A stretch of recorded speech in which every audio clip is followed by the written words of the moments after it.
All right. The next deity up in our examination here is the goddess Athena, which, if I have to betray my own personal preferences, probably my favorite deity in the Olympian pantheon. And part of it comes from the fact that she just finds her way into so many different stories. As we'll see, is that one of the functions that she plays in Greek mythology is that she's one of the principal guides or helpers of heroes. She shows up in almost all of the major Greek hero stories, coming alongside them, and perhaps most famously alongside Odysseus. So we'll be seeing a lot and hearing a lot of Athena.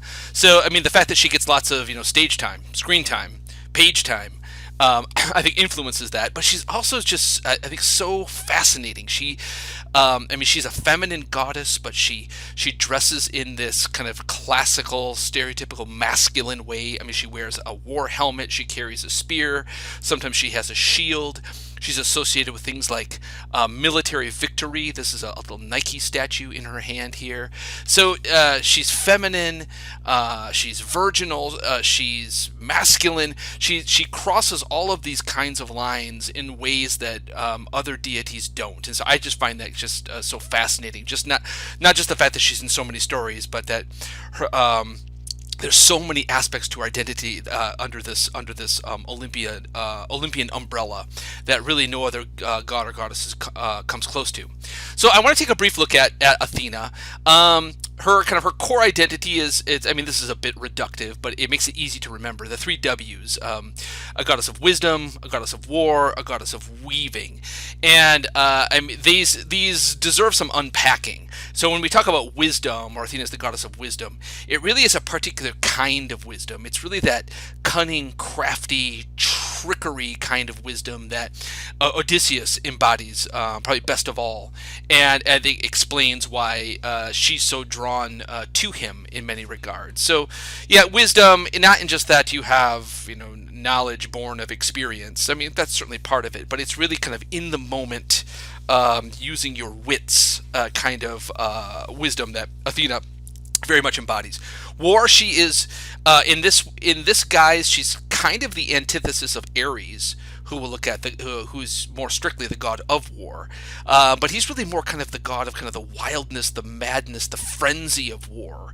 If you were a warrior going into battle, and you were doing sacrifices or prayers, you would very likely pray that Ares would look in the other direction. Ares is the horror of war, and Athena is the goddess of kind of steadfastness, courage, honor, heroism in war. This is the goddess that you want leading you out into battle, not Ares, who is again popularly remembered as the god of war. It's all part of this really broad complexity that we'll be investigating throughout this course.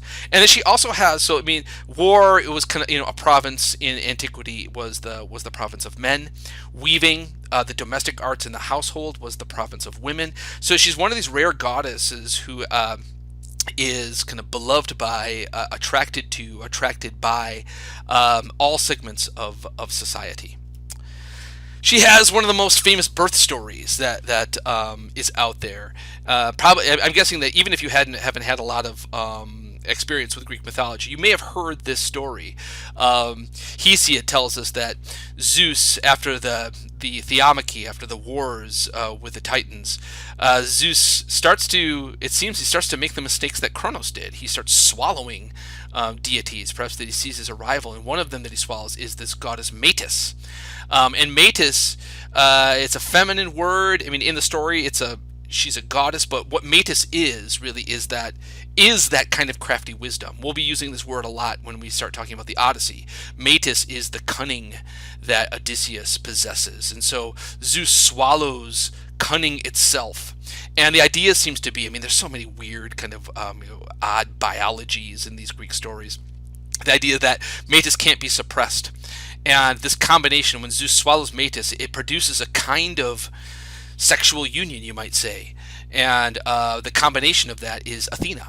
And so Athena is born famously from the head of Zeus. In some versions, Hephaestus, the smith god, the blacksmith god, has to split Zeus's head open, and out of the fissure in Zeus's skull springs Athena, fully born, fully armed, at the ready, as you can see here. It's a wonderful, strange, bizarre story, but very, very memorable. She's a fairly easy goddess to recognize in ancient art. She often wears her high plumed helmet. She's very rarely seen without it, carrying a spear and a shield. She also wears what we call the aegis. This is a version of the head of Medusa. I'm guessing too. Some of you may be familiar with that story. Perseus, the Greek hero, is most famous for beheading Medusa, the Gorgon, whose gaze can turn you into stone. And in some versions of that story, Perseus dedicates the head after his adventures are over to Zeus, and then Zeus in turn gives it to his favorite daughter, Athena. And she forever after wears it either on a cloak, as you see it on her shoulders here, or sometimes it's on her shield. And then she will lead her favorites out into battle, so that the enemy has to look right into the face of the Gorgon. And this word aegis too has survived into English as kind of just something that protects, a shield, a buffer between you and that which might threaten you. She also is famously represented by the owl. As we talked with Zeus, many of the Greek gods and goddesses will have a kind of a representative in the animal world. So for Zeus, it's the eagle. For Athena, it's famously the owl. And we still have kind of that cartoonish association between the owl and wisdom. The owl is a wise bird. You see the owl with his glasses and the graduation cap on the that flood the the greeting card aisle every June and such. And so that goes back to Athena. You actually you see that in other cultures as well around the world. If we had some time, we could do some comparative mythology. But the owl also shows up in Hindu imagery as a symbol of being awake, alive, having your spiritual eyes opened, and the like. This, what you're looking at, is actually a coin that the ancient Athenians in the 5th century, the 400s BC, where in ancient Athens was at its cultural and economic height. They minted these wonderful coins, which they called buboes, little owls, and people wanted them because they were of a predictable weight of silver, content of silver, and they were also really nice to look at. People wanted them. You can still find them. You can find them, people selling them of varying qualities on eBay today. In the background, you also see this little branch. That's the branch and leaves and the fruit of the olive tree. And so Zeus was represented by the oak. Athena represented the olive tree, for reasons we'll get to in just a moment here. One of the things that new students of mythology have to get used to, or even old students of mythology have to get used to, is there's such a multiplicity of names and terms that to really master it, you have to get a handle on the main ones. The Greek poets, they loved the multiplicity of terms and names and the richness that the Greek language allowed them in their own writings and performances. But that can be kind of a headache for those who are new to this stuff. There are so many names to read and to learn. We'll do our best to kind of make this digestible.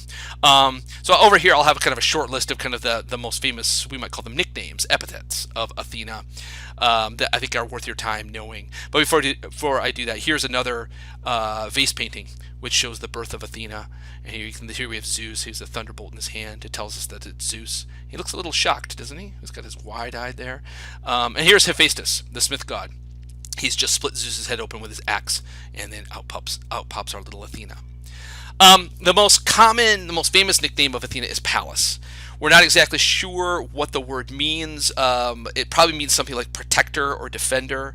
And there's a theory that way back when, each Greek city-state had its own defender deity. And it's true, many city-states would have kind of a patron deity that would be kind of their main god or goddess that watched over them. Didn't mean that it was the only deity that they worshipped. The ancient Greeks were very much a polytheistic society, but they might have one particular deity that they would worship above all. Like, so for the Athenians, obviously they worshipped Athena. She gave her name to their town, and so the idea is that Pallas may have began as kind of a generic name for a protector or a defender deity, but over time, because of the centrality of Athens and the association of Athens with Athena, that name just simply stuck to her. So when you see the name Pallas show up in Greek mythological stories or stories about ancient Greece, it invariably refers to Athena. The Athenians themselves worshipped her in all of her guises. They worshipped her as a war goddess, a goddess of wisdom, but in particular they celebrated her as the Parthenos. Parthenos in ancient Greek just means a maiden or a virgin, and this is the term that gives its name to the famous temple that still stands on the Athenian Acropolis, the Parthenon. The Parthenon literally means the temple of the virgin, the temple of the maiden, and we'll look at that temple in just a moment. In Homer's Iliad, she shows up as Athena Promachos. Promachos literally means pro, in front of, machos, the battle. So she's the forefighter or the battle leader. She's here fully in her guise as a war deity, leading out her favorites onto the battlefield. She also, Homer emphasizes her eyes as kind of a locus of her wisdom, as a locus of her physical beauty. So Homer will often refer to her as gray-eyed or flashing-eyed Athena. And I think that plays into, I think we still have that notion is that you can look into someone's eyes and we talk about like a spark of intelligence or the absence, a kind of a dead look as kind of an absence of a mind or a soul. The eyes as a window into one's soul or intelligence. I think that's being played upon here. So like I said, Athena looms large in Greek myth because she's so often at the side of heroes, and we'll see her as such with Odysseus, and then certainly at the end of this course when we do our unit on Perseus and Theseus and Jason and Heracles as well. Athena has a role to play in all of those stories in greater and lesser degrees. So she's someone that we just simply know a lot about. Shows up, and she shows up a lot on the page, and so therefore she shows up a lot in art. So we see many sides of her in ancient Greek culture. This is here we see her on a vase painting. There's the helmet once again. This is Heracles, or Hercules as we usually call him these days, and he's wrestling the multi-headed dog of the underworld, Cerberus, who we'll meet soon, as the last of his famous 12 labors. Here is I show this one not just because it's a great work of art. It's a very early work of Greek sculpture. It always just strikes me unintentionally funny. But this is Perseus beheading Medusa, and this is Athena as his helper deity standing nearby, making sure that the job gets done properly and that the hero is safe. But you can see that the Greeks hadn't quite worked out all of the mechanics of sculpture yet and proportion. I mean, Perseus's thighs are disturbingly large, or at least they are to my eye. And most kind of oddly, they all seem to be kind of looking out as if you're kind of someone snapping a photo here. They have these little kind of grins on their face. Even Medusa seems pretty happy about having her head chopped off here. But again, what I'm trying to emphasize is that Athena is right there next to the hero as he performs his central task. Now, the association with Athens. You can't fully understand who Athena was to the ancient Greeks without understanding at least a little bit about her connection to the city of Athens. So the Athenians themselves told a story about how Athena came to be the patron deity of that city. And so these proto-Athenian people were organizing their city, and they gathered up at the top of the Acropolis, which was just a bare rock at this point. Acropolis just simply means high city. And they were trying to decide, okay, who's going to be our principal deity? And long story short, it came down to between a contest between Poseidon, the god of the sea, and the raging storms on the sea and the earthquake, and Athena, the goddess of war, wisdom, and weaving. And so the Athenians requested, or the people who were about to be the Athenians, requested that each deity perform a miracle. So Poseidon slammed his trident, his three-pronged fork, into the rock of the Acropolis, and out spurted a jet of water. In some versions, it's salt water, which was impressive, but not all that useful as a miracle, right? In fact, it's a little bit messy. And so, but that's kind of indicative of Poseidon's personality, kind of wild and dangerous and unpredictable. And Athena's miracle was much more quiet. She caused an olive tree, as you can see in the background here, to grow up right out of the rock. And in most tellings, this is she kind of creates the very first olive tree and gives it as a gift to these people.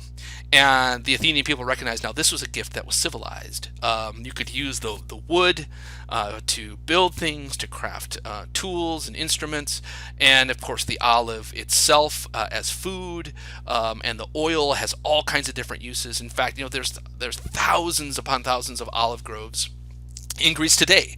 It's still very much, along with tourism, a backbone of their economy, and so they saw this as a gift that could further their own civilization, and so they chose Athena. Athena is often kind of, as I have here, kind of a counterbalance to Poseidon. This is a fairly common thing that you see. So sometimes you'll have some gods that are associated with civilization and human endeavors and invention on the one side, and then you'll have some deities who are associated with nature and the wildness of nature, and they will often, stories will be that kind of pit one against the other. And this is not to say that Athena and Poseidon are enemies, but they represent kind of this tension between civilization on the one hand and the wildness of nature on the other. It's something that shows up in a lot of stories. We'll talk about it in the Odyssey, and it's a really interesting approach to take in interpreting and getting under the skin of particular narratives. So that nature civilization divide, we'll come back to that. Another thing that makes Athena so striking is that we'll be talking more about kind of mythology as religion. Like, what did it mean for these Greeks to worship these deities? And by and large, for the ancient Greek people, their relationship with the gods was a very tense one. And we saw that already in Hesiod, that human beings are kind of an afterthought. Hesiod himself seems to be very cynical about the place of human beings in the grand scheme of things. And so, it seems for a lot of ancient Greeks, the best that you could do was just try to appease these angry gods, or the best that you could hope for, they would look the other way, because you didn't want them looking towards you, because they were unpredictable and dangerous and petty and jealous, and if you please one god, you're going to piss off another god. So it's this constant juggling act. Well, the grand exception to that kind of rule was Athena's relationship with the Athenians. And you really don't see anything like it in any other part of the Greek world. Is that, yes, Athena was the helper of the great heroes. And mythology, you might say, it suggests that you only attract the positive attention of a god if you're this great demigod or this great hero, or if you're as smart and crafty as Odysseus. Well, yes. But there's this, if you get the sense from Athenian monuments, that the way that they saw their Athena was a goddess who really cared for these people, everybody, men, women, children, the rich, the poor. It goes along with that kind of that experiment in democracy that the Athenians undertook about 2,500 years ago. This idea of kind of individual equality, which is such the exception, really. Back then, of course, but really until the 18th century. The 1700s, you don't really see anything else like it, or maybe a little bit in Florence in the Renaissance. But this is so extraordinary that they see the Athenians saw themselves as having this partnership with this goddess. So there's this famous tombstone where we have Athena mourning at the gravestone of the war dead.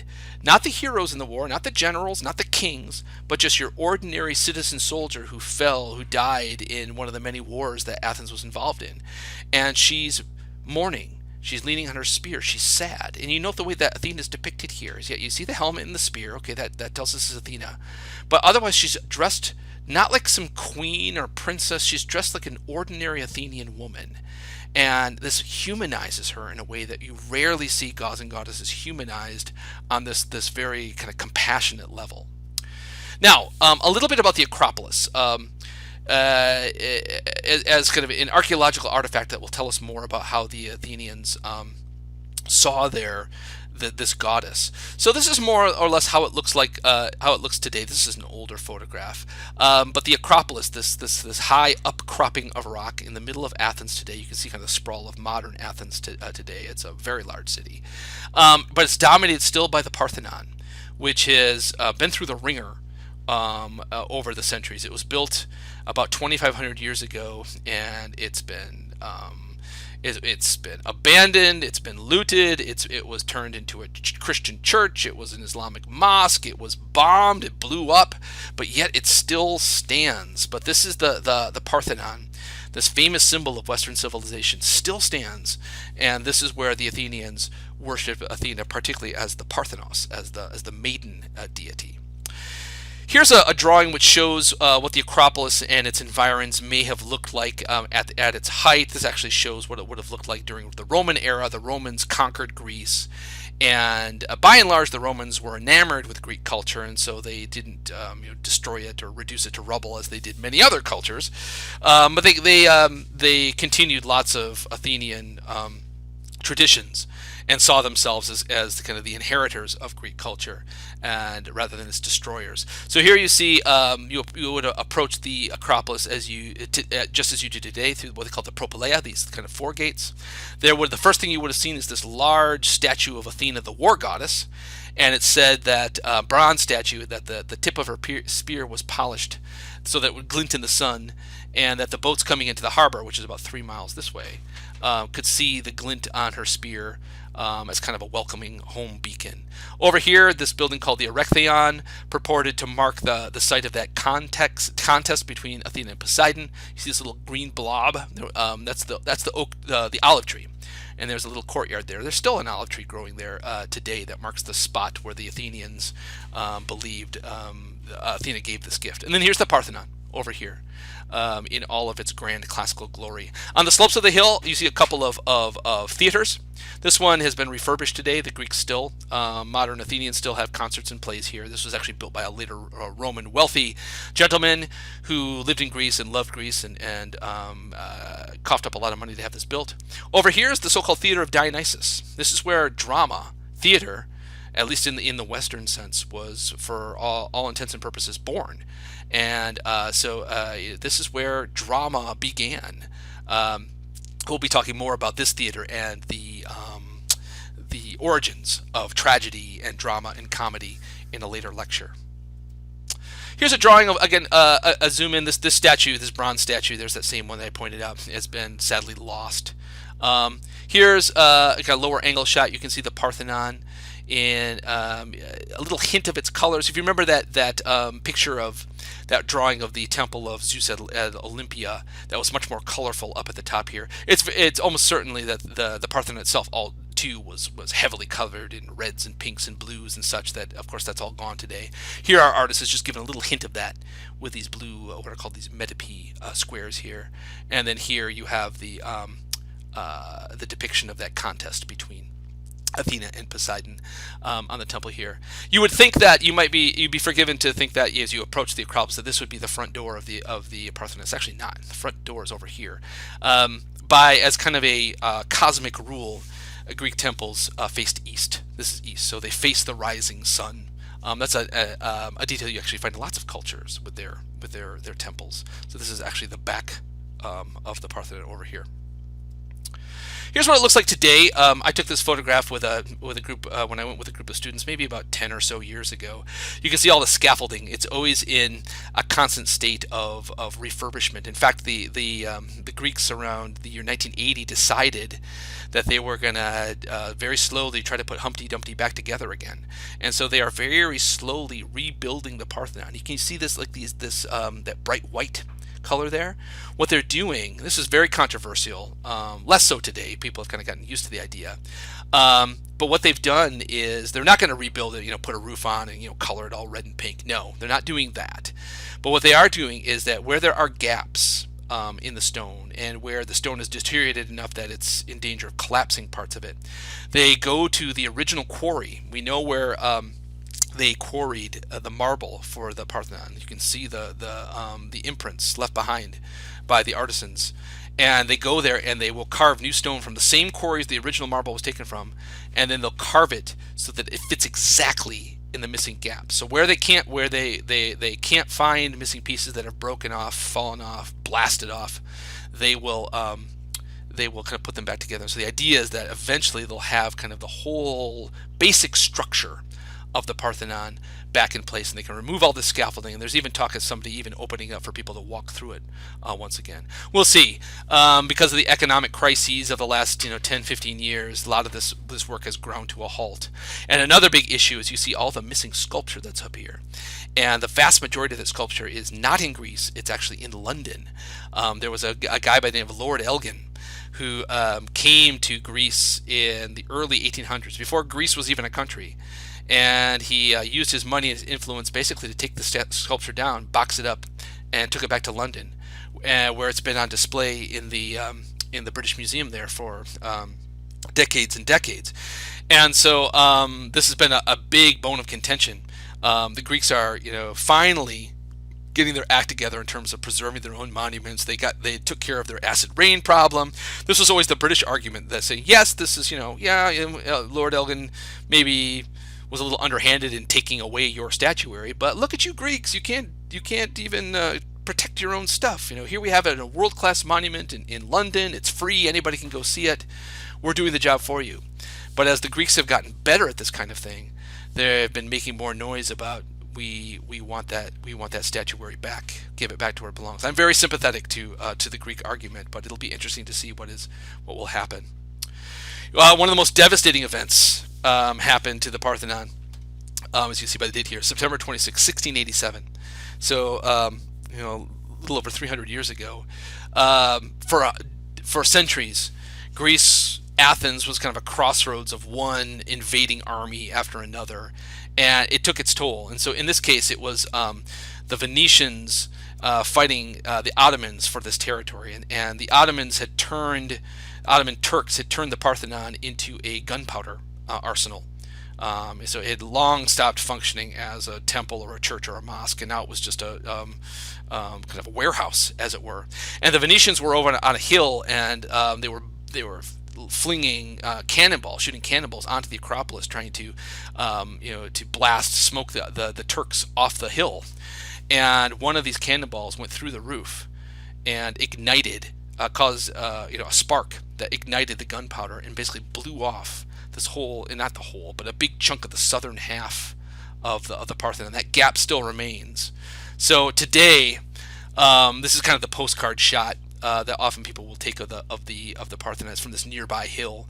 And so I took this picture kind of roughly from the location where the Venetians had their bomb squads set up, their artillery squad, and you can see kind of that V-shaped gap in the hill there, or in the column there. And so the cannonball went boom and then blasted out a big part of the Parthenon. But a testament to the builders, the architects, that didn't make the whole thing kind of burn down and collapse. It's astounding. So the idea is that eventually they will quarry all new marble for this and fill in that gap in the roof line and return it to something resembling its former glory.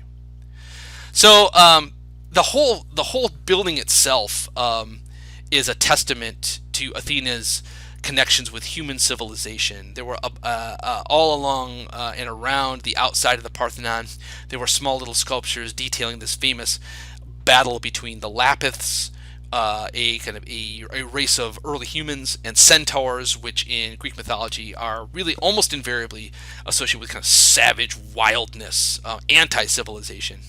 And the Lapiths, as the humans, as the representative civilizations, defeat the centaurs. And so the whole building, the whole monument, the whole temple is kind of a testament to the victory of civilization over wild nature. And every year they would celebrate Athena in what they called the Pan-Athenaic Festival, Pan-Athenaic, for all of Athens, for all of Athenians. And maybe athletic games and poetry competitions and drama and food and all that stuff, and it would culminate in a procession in which a garment was woven by the women of the town, again kind of mimicking her association with weaving. And this garment was then brought into the Parthenon. And the sources differ. It was either draped on the shoulders of the statue of the goddess herself, or was displayed as kind of a tapestry in the building. But we do know that in the back of the Parthenon, in its central cella, there was a almost 40-foot high statue of Athena, all in her, dressed in her war finery, a Nike goddess on her in her hand, shield at her side. That again is not sad, which has sadly not survived the ages. But we have enough portraits of it and descriptions of it, eyewitness accounts, that we have a good idea of what it looked like and how big it was. Yes, and we even know the name of the man, Pheidias.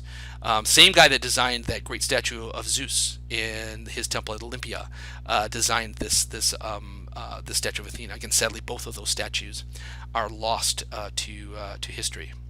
Now, if you can't make it to Athens, Greece, you might be able to make it to what's called the Athens of the South, which is Nashville, Tennessee. And there's this, in my experience, kind of this little known fact is that Nashville is so often associated, and rightly so, with country music and the like. But it was also had this reputation long before it was associated with country music as an intellectual center. And it was known as the Athens of the South. And they actually there's a park in Nashville. You're looking at it, called Centennial Park, where there is a 1-to-1 replica of the Parthenon. It was built as part of a centennial exposition back in the late 19th century. It took a long time for them to build it, but that was kind of celebrating kind of classical culture, Western civilization, and this was the centerpiece. This 1-to-1 replica of the Parthenon. You can see it's in much better shape than the one in Athens, and all the sculpture is there. You can see there's a little bit of red up there, but they toned down the coloring and to kind of keep it in that kind of monochromatic style that we've kind of gotten used to when we look at these kind of temples. But it really is quite an amazing thing. It's not marble. I think it's made out of cement, much cheaper. And there are parts of it that are even falling apart already. But it really is quite a wondrous thing. And in fact, I've been there a few times and have walked through it. It's amazing, and you really get a much better feel for the building. You can go inside it and around it and on it in ways, of course, that you can't in Greece. So if I had to,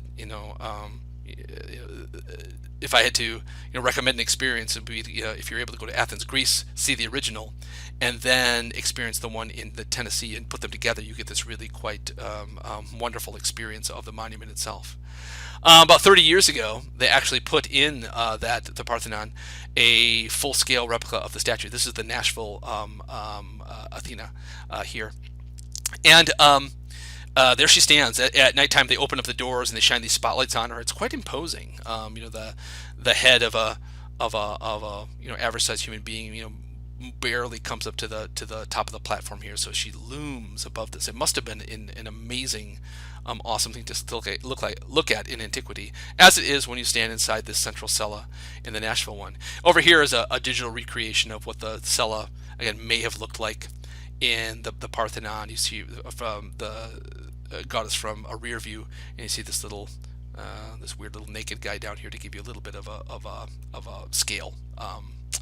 But yeah, so if you can't make it to Athens, Greece, make it to the Athens of South in Nashville, and if you're able someday, do both of them. All right, that's enough on Athena. I'll talk to you guys later.